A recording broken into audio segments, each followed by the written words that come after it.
ஏன் கஞ்சா புழக்கம் அதிகமாயிடுச்சுன்னா உடனே என்ன சொல்றாங்க, மேல கேட்டை பூட்டுங்க, இந்தியா கேட்டை பூட்டுங்கிறாங்க.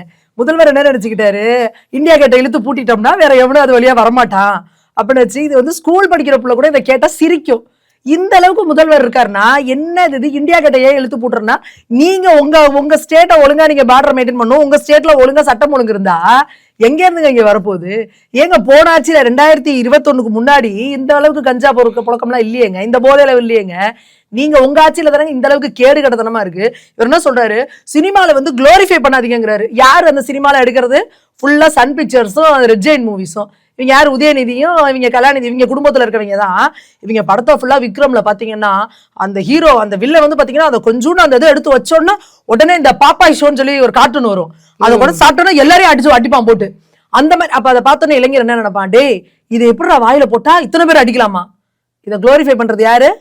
நீங்க. அதுக்குதான் மக்கள் நீதி மையத்துல இருந்து அந்த புரட்சி புயல் வந்து இந்த ஒரு படத்துக்காக உதயநிதி ஸ்டாலினை கட்டி பிடிச்சி முத்தம் கொடுத்து தன்னோட கட்சியவே கொண்டாந்து திமுக நினைச்சுக்கிட்டாரு. யார் குளோரிஃபை பண்றது போதைப் பொருள் எல்லாம்? வன்முறையை தூண்டுறது யாரு? இன்னைக்கு நீங்க இருக்கிற இந்த ரெட் ஜெயின் மூவிஸ், இந்த சன் பிக்சர்ஸ் மூவி எல்லாம் பாருங்க.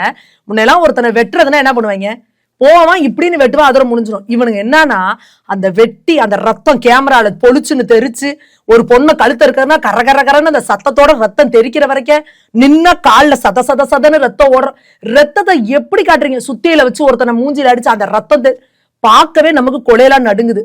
இதை நீங்க சிறுவர்களுக்கு ஒரு இயல்பா காட்டுறீங்க. அதனாலதான் திருத்தணியில இன்னைக்கு ஒருத்தன் வீடியோவை வச்சு ஒருத்தனை ரத்தம் சொட்ட வெட்டுறான்.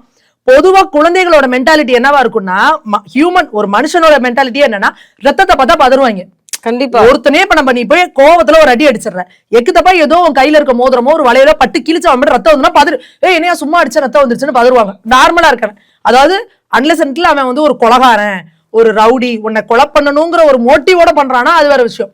ஸ்கூல் சில்ட்ரன் 4 பேரு அவன் போயிட்டு ஒரு அருவா வச்சு சொல்லிட்டு அவனை வெட்டுறானா, அந்த பையன் கதறான் கடந்து, அப்படி ரத்தம் அவன் மேலே ரத்த கலரியா இருக்கு. அப்பையும் அந்த பசங்க அவனை பார்த்து இறக்கப்படலைன்னா யார் இந்த மாதிரியான சமுதாயத்தை கொண்டு போறது? யார் இந்த சினிமா ஃபீல்டை யார் கையில வச்சிருக்கிறது? ஒட்டுமொத்த திமுகவோட குடும்பம் தானே இந்த சினிமா ஃபீல்டை கையில வச்சிருக்கு.